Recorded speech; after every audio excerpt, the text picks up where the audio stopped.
अस्सलाम वालेकुम रहमतुल्लाहि व बरकातुहू। मैं हूं सदाकत मिनास, आज कोयटा से। एक वीडियो मैंने शेयर की थी, अमेरिकन फैमिली है कोई, उसके बारे में। तो रेहान अल्लोल साहब ने कहा था कि मैं इसको अपनी ज़ुबान में उर्दू में भी कुछ बताऊं उसके बारे में। जो लोग इंग्लिश नहीं समझते उनके लिए ग़ालिबन वो कहना चाह रहे थे।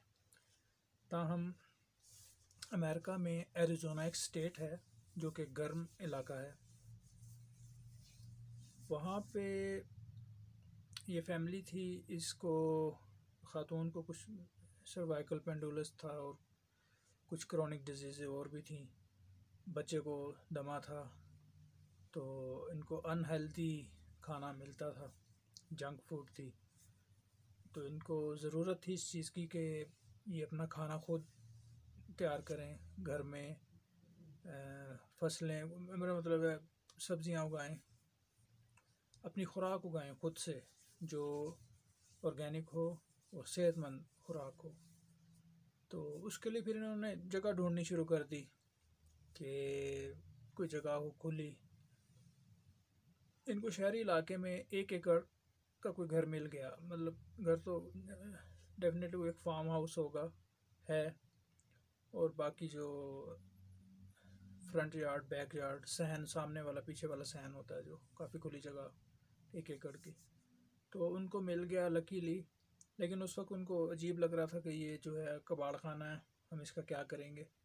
मगर वक्त के साथ साथ उन्होंने उसमें कुछ मुर्गियाँ रख ली, बकरियाँ कुछ ले आए और कुछ पौधे भी उगा दिए 15-20, जिसमें केला, लोकाट, बाद में इस खातून ने बताया कि बादाम के दरख्त भी लगाए। और शुरू में मुश्किलात थी, मुर्गी का शोर लगता था इनको, बकरी का शोर लगता था। बुनियादी तौर पे इन्होंने गोट फार्म बनाया है। अब वो शहरी इलाका है तो कुछ पाबंदी भी है वहाँ पे कि आप 50 से ज़्यादा मुर्गियाँ नहीं रख सकते और 8 के 12 से ज़्यादा बकरियाँ नहीं रख सकते, कुछ इस तरह का सिनेरियो था। ताहम टाइम गुजरने के साथ साथ ये लोग संजीदा होते कि फिर इन्होंने फल फ्रूट सब्जियां भी ऑर्गेनिक उगानी शुरू कर दी कुदरती तरीके से।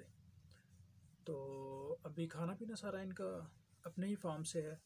अब मज़े की बात यह है कि पूरा 1 एकड़ इस्तेमाल नहीं हो रहा।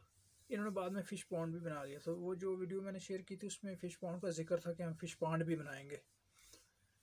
तो अभी आप देखें कि ऑर्गेनिक फल हैं, ऑर्गेनिक सब्जियां हैं, बकरी का दूध है, वो बेतहाशा दूध है, कहते हमसे संभाला नहीं जाता, पीते हैं बेचते हैं। उसके बाद पनीर बनाना शुरू कर दिया उन्होंने, बकरी का गोश्त इन्होंने इकट्ठा करना, रेस करना शुरू कर दिया। इनकी पैदावार पहले से बढ़ती ही चली जा रही है। बतखें हैं, खरगोश हैं और पिग्स ये लोग रखते हैं। तो अब इनको शुरू में फ़िक्र होती थी अखराजात कहाँ से पूरे होंगे, बिल कहाँ से, यूटिलिटी बिल्स कहाँ से देंगे, और बीमारी थी, सारा कुछ था, टैक्सेस ज़्यादा थे। तो ये आगे गांव, मतलब इसे कहते हैं कि होम स्टडीइंग, गाँव को घर में ले आना, अर्बन होम स्टडीइंग। तो ये बड़ा ज़बरदस्त प्रोग्राम है, बहुत आला चीज़ है। ये लोग माइक्रो फार्मिंग कर रहे हैं। उस खातून ने भी ये जिक्र किया उसमें कि अब इसका नाम मुश्किल सा है, weed them and reap, weed them and reap, तो ये इसके चैनल का नाम है। और इस खातून ने बताया कि हम लोग जो है ना किस तरह करके ज़िंदगी गुजारते हैं, हमारी ज़िंदगी पहले से बहुत बेहतर है। मैंने इसकी पुरानी वीडियोस देखी, बेचारी कमज़ोर सी थी, अब काफ़ी हेल्दी है, बड़ा ताज़ा चेहरा है उसका, बच्चों का भी, they are doing good now. तो ये माइक्रो फार्मिंग है।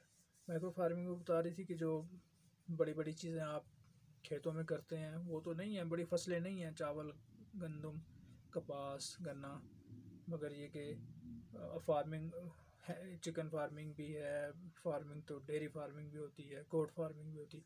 तो उन फार्मिंग को उसने मिनिचराइज, छोटा किया, छोटे पैमाने पे ला के उसको किया है, 2-3-4 चीज़ों को इकट्ठा किया है। ये छोटे छोटे इकाइयाँ बन जाती हैं, यूनिट्स बन जाते हैं जो एक दूसरे को सपोर्ट कर रहे होते हैं। इससे नुकसान नहीं होता, इससे फ़ायदा ही होता है। और मैं भी इन्हीं चीज़ों का दिलदाता हूँ, शौकीन हूँ। मैं चाहता हूँ कि पाकिस्तान के लोग भी ऐसा ही करें। और एन मुमकिन है, एक कनाल से शुरू हो सकता है, एक कनाल से लेके 8 कनाल तक, यानी 1 एकड़ तक। जो गरीब किसान हैं, जो किसान अब तो अच्छा खासे गरीब हुए पड़े, तो उनको इस चीज़ की ज़रूरत है। ये मैं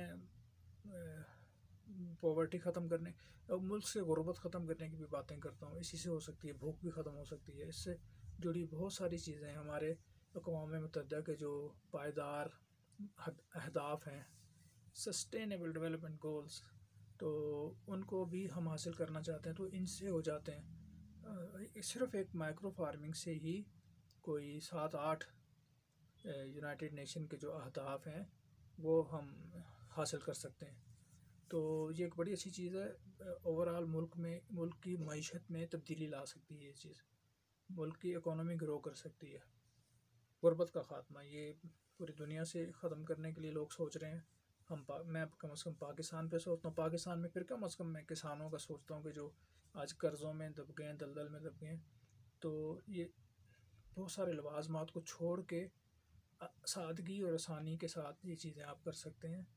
इसमें ही सहूलत है, इसमें ज़रिया आमदनी भी पैदा हो जाता है।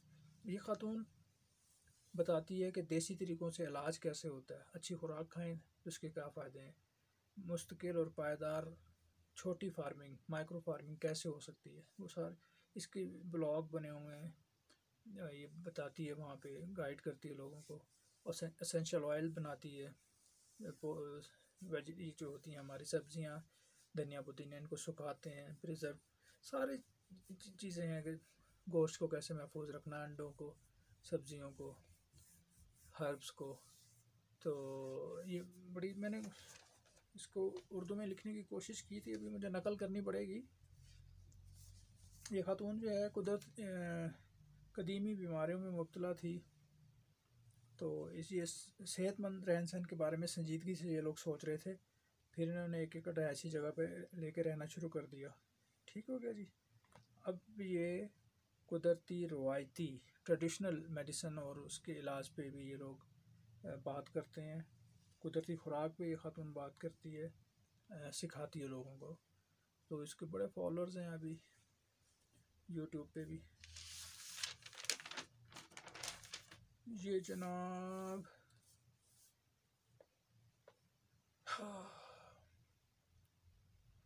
बस ये ओवरऑल सारा कुछ था। तो रेहान अल्लाह साहब ने कहा था कि मैं इसको उर्दू में बताऊं। मैं माज़रत खाऊँ कि मुझे बताने में देर हुई। आज मौका मिला तो मैं बैठ गया। मेरे ख्याल से इस वक्त रात के कुछ 1 बजा हुआ है। तो आपसे इजाज़त चाहता हूँ। अस्सलाम वालेकुम रहमतुल्लाहि व बरकातहू।